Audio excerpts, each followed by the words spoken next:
আসসালামু আলাইকুম, শুভেচ্ছা, স্বাগতম প্রিয় দর্শক।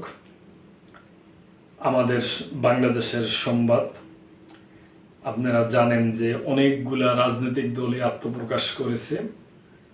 কোড আনকোড অনেক দলের দু একটা নাম ছাড়া আরগুলা নাম বলতে হয়তো পারবো না, কিন্তু একটা পার্টির নাম হয়তো বাংলাদেশের সবাই আপনারা জানেন, যারা এই এই গণ অভ্যুত্থানের ওনারা এবং অন্যান্য রাজনৈতিক দল মিললা তারা একসাথে যে গণ অভ্যুত্থানটা সময় অংশগ্রহণ করছেন, সেই পার্টিটার নাম হইল জাতীয় নাগরিক পার্টি।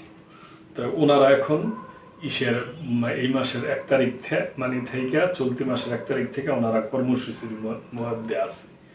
তবে ওনারা আগামী মাসের 3রা আগস্ট ওনারা নতুন বাংলাদেশের শপথ করবে আর কি।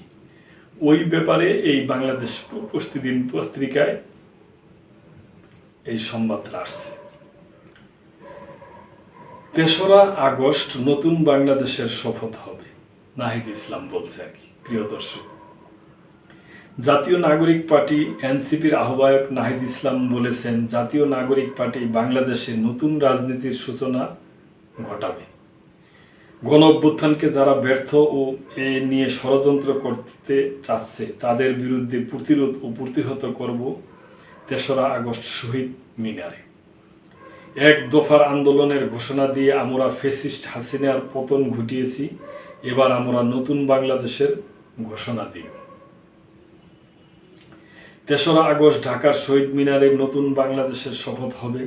গতকাল দুপুরে বগুড়া শহরের 7 মাথা মুক্ত মঞ্চে এনসিপি জেলা শাখা আয়োজিত বিচার সংস্কার ও নতুন সংবিধানের দাবিতে পথসভায় প্রধান অতিথির বক্তব্যে তিনি এসব কথা বলেন। নাহিদ ইসলাম বলেন, ফ্যাসিস্ট হাসিনা সরকারের পতন হওয়া মনে করিয়ে দেয় কোনো স্বৈরাচার ক্ষমতার মসনদে চিরকাল টিকে থাকতে পারে না। এ সময় আরও বক্তব্য রাখেন জাতীয় নাগরিক পার্টির এনসিপি সদস্য সচিব আক্তার হোসেন, মুখ্য সংগঠক উত্তরাঞ্চল সার্জিস আলম, মুখ্য সংগঠক দক্ষিণাঞ্চল হাসনাত আবদুল্লাহ, মুখ্য আহ্বায়ক নাসিরউদ্দিন পাটোয়ারি, সিনিয়র যুগ্ম সদস্য সচিব সামান্তা শারমিন, ডাক্তার তাসনিম জারা, যুগ্ম সদস্য সচিব নাহিদা সারোয়ার নিবা, কেন্দ্রীয় যুগ্ম মুখ্য সংগঠক সাকিব মাহদি। এর আগে সকাল 10টায় শহরের পর্যটন মোটেলে বগুড়ার শহীদ পরিবারের সঙ্গে সাক্ষাৎ করেন এনসিপি কেন্দ্রীয় আহ্বায়ক নাহিদ ইসলাম সহ সংগঠনের অন্যান্য নেতৃবৃন্দ। এরপর সেখান থেকে পদযাত্রা শুরু হয়ে বগুড়া শহরের বিভিন্ন সড়ক প্রশিক্ষণ করে 7 মাথায় এসে শেষ হয়। এই মুহূর্তে দরকার বিচার ও সংস্কার। জাতীয় নাগরিক পার্টির এনসিপি আহ্বায়ক নাহিদ ইসলাম বলেন, দেশে এই মুহূর্তে দরকার বিচার ও সংস্কার। বিচার ও সংস্কারের মাধ্যমে গণতন্ত্রকে এগিয়ে নিতে হবে। তিনি বলেন, শুধু শেখ হাসিনার পতন ক্ষমতার পরিবর্তন বা দলের পরিবর্তন নয়, দেশের রাজনৈতিক ব্যবস্থা ও মাফিয়া দুর্নীতিবাজ সিস্টেমের পরিবর্তন করতে হবে। গত 1 বছরে আমরা সেই সিস্টেমের পরিবর্তন দেখতে পাইনি। গতকাল বিকালে জয়পুরহাট শহরের শহীদ ডাক্তার আবুল কাশেম ময়দানে পদযাত্রা শেষে পথসভায় তিনি এসব কথা বলেন। পথসভায় জাতীয় নাগরিক পার্টির উত্তরাঞ্চলের মুখ্য সমন্বয়ক সার্জিস আলম বলেন, বিচার সংস্কার ও রাষ্ট্র গঠনের 3টি লক্ষ্য সামনে রেখে আমরা জুলাই পদযাত্রা করেছি। পদসভায় দক্ষিণাঞ্চলের মুখ্য সমন্বয়ক হাসনাত আবদুল্লাহ বলেন, ভারতের ওপাশে কসাই মুদি মুসলমান ভাইদের আমাদের দেশে প্রায় পুশ ইন করছে। আমি মুদিকে বলতে চাই, অন্য কাউকে পুশ ইন না করে এই জুলাইয়ের খুনি হাসিনাকে পুশ ইন করেন। জয়পুরহাটের পদযাত্রা ও কর্মসূচিতে এনসিপির সদস্য সচিব আক্তার হোসেন, সিনিয়র যুগ্ম সদস্য সচিব ডাক্তার